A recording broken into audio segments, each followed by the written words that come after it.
Hello friends. मैं दुर्गा अष्टमी की कहानी आपको सुनाने जा रही हूँ। दुर्गा सप्तशती की आपने सुनी भी होगी शायद से पहले।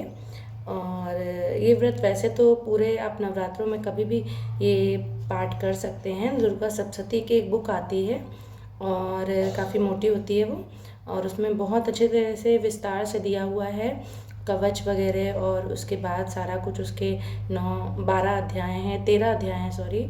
और वो सारे मैंने पढ़े हुए हैं, पहले पढ़ती थी मैं।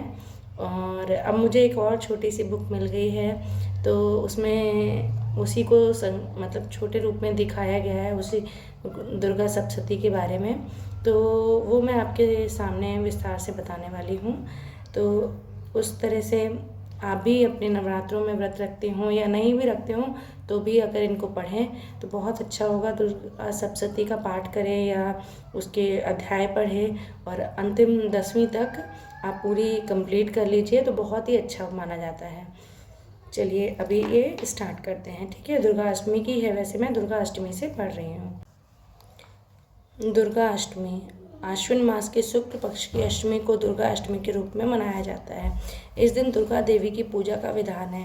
भगवती को उबले हुए चने, हलवा, पूरी, खीर आदि का भोग लगाया जाता है। पश्चिम बंगाल में शक्ति को अधिक मान्यता दी जाती है, वहाँ बहुत बड़ा उत्सव मनाया जाता है। इस दिन देवी की जोत करके कन्या लंगड़ जिमाते हैं। हिंदुओं में प्राचीन शास्त्रों के अनुसार दुर्गा के 9 रूपों का वर्णन आता है। उन 9 रूपों की पृथक पृथक कथा दी जाती है। नंबर 1, महाकाली। एक समय की बात है कि संसार में प्रलय आ रही थी। चारों ओर पानी ही पानी नजर आ रहा था। उस समय भगवान विष्णु की नाभि से कमल की उत्पत्ति हुई। उस कमल से ब्रह्मा जी की उत्पत्ति हुई। इसके अतिरिक्त भगवान विष्णु के कानों से कुछ मैल निकला था। उस मैल से मधु और कैटव नाम के 2 राक्षस बने। मधु और कैटव ने जब चारों ओर देखा तो उन्हें ब्रह्मा जी के अतिरिक्त कुछ भी दिखाई नहीं दिया। वे ब्रह्मा जी को देखकर उन्हें अपना भोजन बनाने के लिए दौड़े। तब ब्रह्मा जी ने भयभीत होकर भगवान विष्णु की स्तुति की। ब्रह्मा जी की स्तुति से विष्णु भगवान की नींद खुल गई और उनकी आंखों में निवास करने वाली महामाया लोप हो गई। भगवान विष्णु के जागते ही मधु और कैटभ उनसे युद्ध करने लगे। कहते हैं कि यह युद्ध 5000 वर्ष तक चलता रहा। अंत में महामाया ने महाकाली का रूप धारण कर इन दोनों राक्षसों की वृद्धि को बदल दिया। वे दोनों असुर भगवान विष्णु से कहने लगे कि हम तुम्हारे युद्ध कौशल से बहुत प्रसन्न हैं, तुम जो चाहे वर मांग लो।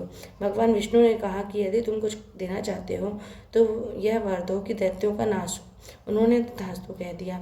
इस प्रकार महाबली दोनों दैत्यों को नाश कर हो गया। नंबर 2, महालक्ष्मी। प्राचीन काल में महिषासुर नाम का एक दैत्य था। उसने समस्त राजाओं को हराकर पृथ्वी और पाताल पर अधिकार कर लिया। स्वयं स्वर्ग पर अधिकार करने के लिए उसने देवताओं पर चढ़ाई कर दी। देवताओं ने अपनी रक्षा के लिए भगवान विष्णु और भगवान शंकर की स्तुति की। उनकी स्तुति से भगवान शंकर और भगवान विष्णु जी प्रसन्न हुए। उनके शरीर से एक तेज पुंज निकला जिसने महालक्ष्मी का रूप धारण कर लिया। इन्हीं महालक्ष्मी ने महिषासुर दैत्य को युद्ध में परास्त कर देवताओं के कष्टों को दूर किया। नंबर 3, चामुंडा। एक समय की बात है, शुंभ निशुंभ नामक 2 राक्षस एक संसार में पैदा हुए। वे इतने बलशाली थे कि पृथ्वी के एवं पाताल के सब राजा उनसे हार गए। अब उन्होंने स्वर्ग पर चढ़ाई कर दी। देवताओं ने भगवान विष्णु की स्तुति की। उनकी स्तुति करने पर विष्णु जी के शरीर से एक ज्योति प्रकट हुई जो चामुंडा थी। वह बहुत ही रूपवान थी। उनके रूप पर मुग्ध होकर शुंभ निशुंभ ने सुग्रीव नामक का दूत देवी के पास भेजा और वह हम दोनों में से किसी एक के साथ शादी कर ले। उस दूत को देवी ने वापस भेज दिया जो कि मुझे युद्ध में परास्त करेगा, उसी के साथ मैं शादी करूंगी। उन दोनों ने पहले युद्ध के लिए अपने सेनापति धूम्राक्ष को आक्रमण के लिए भेजा। धूम्राक्ष सेना सहित मारा गया। इसके बाद चंडमुंड लड़ने आए। चंडमुंड भी देवी द्वारा मारे गए। अब रक्त बीज लड़ने आया। उनके शरीर से रक्त की एक एक बूंद जमीन पर गिरने लगी। एक वीर पैदा हो रहा था इस बूंद से। इस पर देवी ने रक्त बीज के सारे शरीर के निकले हुए खून को खप्पर में लेकर पी गई। इस प्रकार रक्तबीज भी मारा गया। अंत में शुंभ निशुंभ लड़ने आए और देवी के हाथों द्वारा मारे गए। सभी देवता दैत्यों की मृत्यु से बहुत खुश हुए। योग माया चौथी। जब कंस ने वासुदेव देवकी के 6 पुत्रों को वध कर दिया तो 7वें गर्भ के रूप में शेषनाग के अवतार बलराम जी आए और रोहिणी के गर्भ में स्थानांतरित होकर प्रकट हुए। तब 8वां गर्भ में भी प्रकट श्री कृष्ण भगवान प्रकट हुए। उसी समय गोकुल में यशोदा जी के गर्भ से योगमाया का जन्म हुआ। वासुदेव जी कृष्ण को गोकुल छोड़ आए और बदले में योगमाया को वहां से ले गए। जब कंस ने कन्या रूपी योगमाया का पटक कर मारना चाहा तो वह उनके हाथ से छूटकर आकाश में चली गई और देवी का रूप धारण कर लिया। आगे चलकर इसी योगमाया ने कृष्ण के हाथों योग विद्या और महाविद्या बनकर कंस, चाणूर आदि शक्तिशाली असुरों का संहार कराया।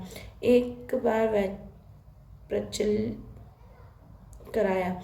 नंबर 5 रक्तदंतिका। एक बार वैप्रचित नाम के असुर ने बहुत से कुकर्म करके पृथ्वीवासियों और देवताओं का जीवन दूभर कर दिया। देवताओं और पृथ्वीवासियों की प्रार्थना कर दुर्गा देवी ने रक्तदंतिका नाम से अवतार लिया। देवी ने विप्रचित चिति आदि असुरों का रक्तपात करके मान मर्दन कर डाला। देवी के रक्तपान करने के कारण इनका नाम रक्तदंतिका पड़ा। नंबर 6 शाकुंभरी। एक समय की बात है कि पृथ्वी पर सूखा पड़ गया। 100 वर्षों तक वर्षा नहीं हुई। चारों ओर सूखे के कारण हाहाकार मच गया। वनस्पति सूख गई। उस समय वर्षा के लिए मुनियों ने मिलकर भगवती देवी की उपासना की।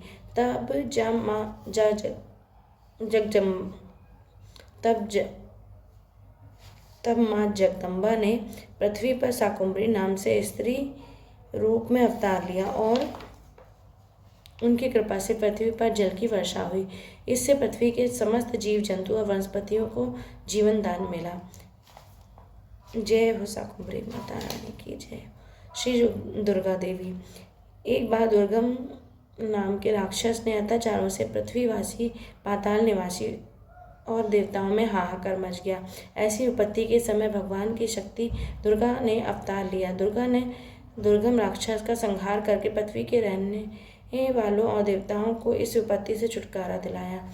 दुर्गम राक्षस को मारने के कारण ही तीनों लोकों में इनका दुर्गा देवी नाम प्रसिद्ध हुआ। जय हो दुर्गा देवी माता रानी की जय हो। भ्रामरी। नंबर 8।